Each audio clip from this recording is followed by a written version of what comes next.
नमस्कार, कैसे हैं आप और कैसे जा रहा है आपका ये न्यू वीक।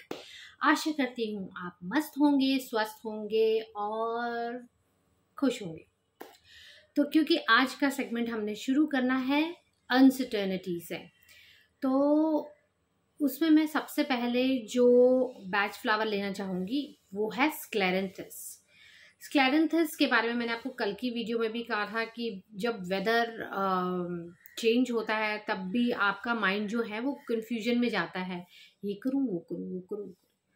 अब स्क्लेरेंथस क्या है, वो पेंडुलम है, ऐसे करके सी सॉ है ना, खेलते थे ना बचपन में सी सॉ पे। तो स्क्लेरेंथस जो है वो ना, उसको आप ये कह सकते हैं जो बंदा हर काम लेट करता है। जैसे ऑफिस में कई बार होता है ना कि ये फाइल दे दो, हाँ बस अभी दी, अच्छा थोड़ी देर में दे देता हूँ, ये काम इतना आ गया 10-15 मिनट में दे दे, और फिर वो फाइल आती नहीं, late late late. That is स्क्लेरेंथस।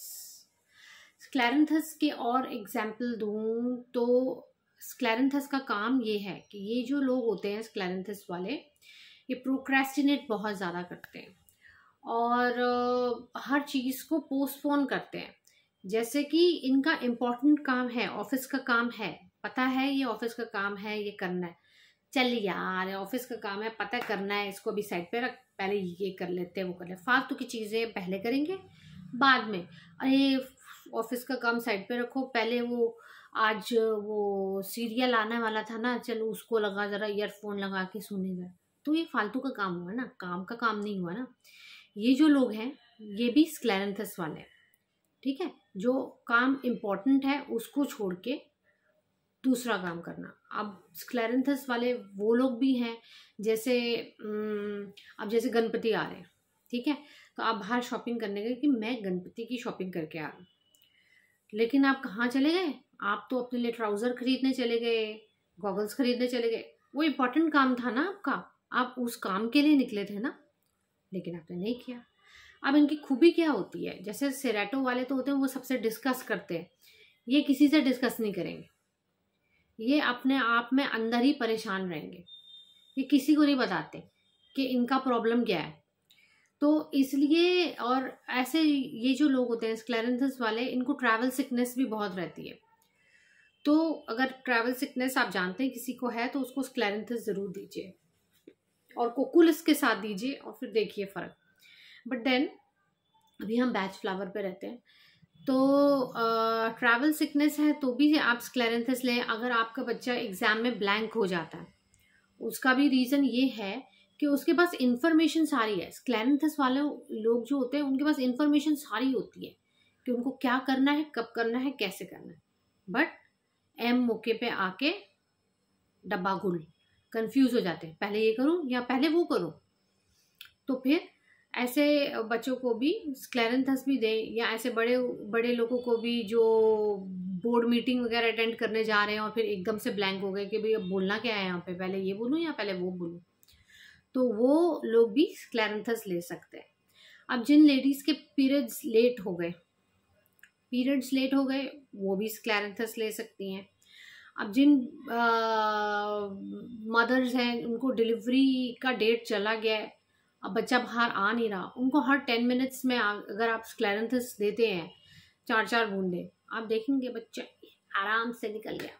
क्यों? क्योंकि स्क्लेरेंथस का क्या दूसरा नाम है, लेट लेट लेट। हाँ जी, मैं ट्रैफिक में फंसा हूँ, अरे 10 मिनट में पहुँचा, 1 घंटे तक पता नहीं बनने का, तो वो समझ जाओ वो बंदा स्क्लेरेंथस पर्सनालिटी है। और ये लोग अनसर्टेन रहते हैं। अब ऐसे लोगों को ज़्यादातर चक्करों की भी तकलीफ रहती है कि वर्टिगो, तो आप स्क्लेरेंथस लो। डिसीजन मेकिंग नहीं आ रही, समझ में नहीं आ रहा ये चूज़ करूँ या वो चूज़ करूँ, तो आप स्क्लेरेंथस लो। पीरियड्स लेट हो रहे हैं तो वो स्क्लेरेंथस लो। बच्चा एग्ज़ाम में ब्लैंक हो जाता है तो उस बच्चे को भी स्क्लेरेंथस दो। डिलीवरी नहीं हो पा रही, बच्चा बाहर आ नहीं रहा है, तो भी 10-10 मिनट में स्क्लेरेंथस दो। आदत है चीज़ जो इम्पोर्टेंट है उसको साइड में रख के फालतू की चीज़ पहले करने की, उसको भी स्क्लेरेंथस दो। और फिर आप देखो चमत्कार, देखो बैच फ्लावर रेमेडीज का ये स्क्लेरेंथस एसेंस जो है ये बहुत इंटरेस्टिंग और बहुत ही अच्छा बैच फ्लावर लगता है मुझे। ये वीनस को रूल करता है, ठीक है, प्लैनेट वीनस है। और नहीं सॉरी, साइन जो है इसका लिब्रा, लिब्रा साइन है इसका। ये कंपनसेशन फ्लावर है, उसमें पहला flower first stage is clarenthus, decision नहीं ले सकते। Second stage is rock water, they become harsh on self, ठीक है। फिर जब वो हार्श होते हैं अपने तरफ में, क्योंकि ये डिस्कस नहीं करते इसीलिए। फिर जो आती है थर्ड स्टेज डिकम्पनसेशन की, वो आती है क्रैब एप्पल। टॉक्सिन्स इतने बढ़ जाते हैं, अनक्लीनीनेस, वो प्रॉब्लम आ जाती है, वो भी स्क्लेरेंथस और क्रैब एप्पल मिला के ले लो, फर्क देखो। पर हो सकता है मैंने कुछ मिस किया हो या मैंने सब बता दिया है। आई थिंक मैंने ऑलमोस्ट सब बता दिया। पर अगर फिर भी आपके दिल में कुछ क्वेश्चंस बचे हैं तो you can always mention in comments, ठीक है। तो हम कल मिलेंगे, मैं आपको दूसरे फ्लावर के बारे में बताऊंगी जो अनसर्टेनिटी से रिलेटेड है। अच्छा, स्क्लेरेंथस की एक बात ये है, आप नोट कीजिएगा, ये जो स्क्लेरेंथस लोग होते हैं इनका ये गोल ओरिएंटेड होते हैं, इनको पता होता है इनको लाइफ में क्या चाहिए, इनका जो गोल होता है ना बहुत फिक्स्ड होता है, ठीक है। अब ये कभी भी जब इनका गोल फिक्स्ड भी है तभी भी ये आके जब दो रास्ते पे अटक जाते हैं ना, नहीं पूछेंगे, दिमाग खराब करते रहेंगे अपना। जिन लोगों को बहुत तेज तेज बोलने की बीमारी होती है, जैसे वर्ड्स आपस में टकरा गए, या वो कहते हैं ना कि वर्ड्स उल्टे सीधे बोल गया, रोल हो गई टंग बोलते बोलते, वैसे तो इम्पेटियंस देना चाहिए उन लोगों को, लेकिन स्क्लेरेंथस बहुत अच्छा काम करता है। और ऐसे लोग जो होते हैं इनको रात को नींद भी आराम से नहीं आती। तो अगर आप स्क्लेरेंथस पर्सनैलिटी से थोड़ा मैच कर रहे हैं तो आप लेके देखिए, आपको रात को नींद भी बहुत अच्छी आएगी। और सब बता दिया। चलिए फिर कल मिलते हैं, ठीक है।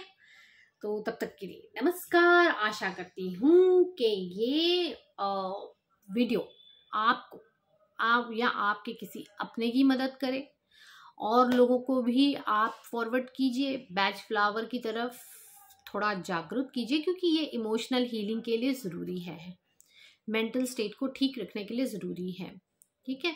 मैं ये नहीं कहती आप एलोपैथी ना लें, आप एलोपैथी लें, आप आयुर्वेदा लें, आप नेचुरोपैथी लें, आप और कौन सी वो होती है मोडेलिटी, कोई भी मोडेलिटी लेना ना लें, लेकिन ये अगर आप बैच फ्लावर साथ लेते ना, जैसे किसी को हाँ स्पाइन का भी इशू हो, तो स्पाइन में कभी खड़े हो तो ज़्यादा अच्छा लग रहा है, कभी बैठे हैं तो ज़्यादा अच्छा लग रहा है, वो भी डिसाइड नहीं कर पाते, उनको भी स्क्लेरेंथस दीजिए। उससे स्पाइन का इशू जो है वो डॉक्टर ही ठीक करेगा, चाहे एलोपैथी डॉक्टर है, चाहे होम्योपैथी डॉक्टर है, जो भी डॉक्टर है वही ठीक करेगा। लेकिन जब आपका माइंड स्टेबल हो जाएगा, जब आपका इमोशन स्टेबल हो जाएगा, हाँ भाई ये तो मुझे बैठ के ही ठीक लगता है, खड़े होके नहीं लगता, तो फिर आप देखिए जिनको फार्टिंग का इशू है, फार्टिंग भी तब आती है जब कन्फ्यूजन दिमाग में रहता है, इस बात को ध्यान दीजिएगा। तो फार्टिंग का इशू भी जिसको चलता है वो नोटिस करना, उसको कन्फ्यूजन रहेगी। दो टाइप के लोग होते हैं जिनको फार्टिंग का इशू रहता है, एक स्क्लेरेंथस पर्सनैलिटी, क्योंकि ये हार्मोनल इम्बैलेंस है, ओके, तो जिनको हार्मोनल इम्बैलेंस हो रहा है वो भी ले सकते हैं। और दूसरी पर्सनैलिटी है मस्टर्ड, वो जब मैं डिप्रेशन का सीरीज बनाऊंगी तो उसमें ऐड करूंगी, ठीक है। अभी आप स्क्लेरेंथस पे लीजिए, जो डिसीजन नहीं ले पाते, पता है क्या करना है पर डिसीजन नहीं ले पाते, तो चलिए फिर इनको ये